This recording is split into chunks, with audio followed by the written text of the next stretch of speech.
Thank you, Senator Duckworth. Now let me recognize Senator Blackburn. Thank you, Mr. Chairman.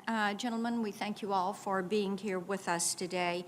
As you've heard from all of us, the American people, Tennesseans, are wanting some answers. They deserve to hear your testimony. And I think it is unacceptable that this is the first time that I'm hearing from you in any forum, despite attempts at outreach by both me and my staff, save a few short all-senator phone calls that we have had. And I want to emphasize, all of us here, every one of us, answer to the American people, and they deserve transparency and information regarding this administration's botched and disgraceful withdrawal. Tennesseans are really angry, and as you know, General Milley, Tennessee is home to the 101st Airborne, one of the most deployed divisions in the U.S. military. We're also home to the Specialized 160th SOAR, who were among the last on the ground extracting U.S. citizens from danger in Kabul. Tennessee National Guard units have deployed to Afghanistan at a high operational tempo, as well as providing vital logistical services such as refueling. We are home to more than 400,000 veterans, many of whom have lasting physical and psychological wounds from the time they have spent in service. And Tennesseans are heartbroken over the loss of one of our own, Staff Sergeant Ryan Knauss, a patriotic American who represented the best of all of us in the August 26 suicide bombing at Hamid Karzai International Airport. He made the ultimate sacrifice. So, how did we get here, and how did we get to what has been a complete letdown to most Tennesseans? And I've got a few questions. These are yes or no questions, so quick answers are appreciated. General Milley, were there options given for keeping American troops in Afghanistan rather than the unconditional chaotic withdrawal? Yes.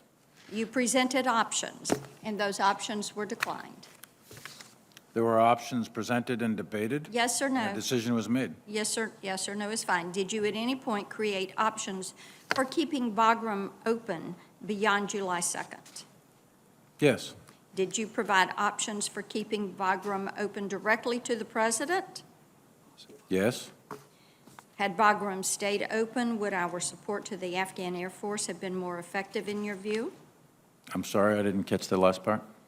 If Bagram had stayed open, would our support to the Afghan Air Force have been more effective in your view? Yes or no?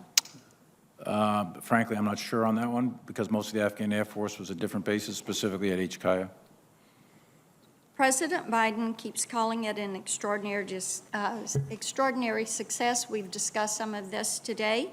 Is leaving Americans behind an extraordinary success in your view? Secretary Austin? We're not leaving Americans Yes behind. or no is fine. Is the killing of 13 American servicemen and women while trying to secure a chaotic evacuation of the president's own making an extraordinary success?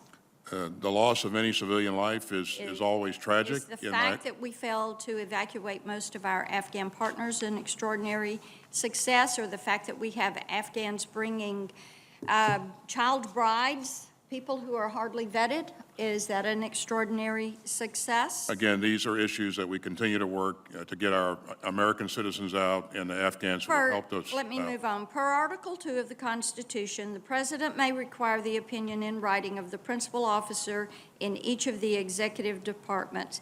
Did the President ever require or request written recommendations related to the withdrawal of the Afghan forces? Yes or no? Secretary Austin, then General Milley, then General McKenzie. Yes or no? We provided, I provided our input as a part of a policy process that was very well and deliberately run. We will note that you didn't completely answer that. General Milley, any written form? Yes. Would you make those available to us? Make it available to the committee upon request in accordance with appropriate classifications. We will do so. General McKenzie? Yes or Yes. no? And you will make those available? Based on guidance from the Secretary. Each of you had committed to make those available when you went through your confirmation processes. We'll come back to you for those. General Milley, yes or no to this? Did you talk to Bob Woodard or Robert Costa for their book Peril? Woodward, yes. Coster, no. Did you talk to Carol Leonic and Philip Rucker for their book Alone Can I Fix It? Yes. Did you talk to Michael Bender for his book is Frankly, We Did Win This Election, The Inside Story of How Trump Lost? Yes or Yes. no? And were you accurately represented in these books? I haven't read any of the books, so I don't know. I've seen don't press know. reporting of it. I haven't Okay. read the book. Let's have you read the books and then let us know if you are accurately presented Absolutely. and portrayed. Happy to do that. in Senator those Blackburn, books. we're I yield adhering back to my the time. 5-minute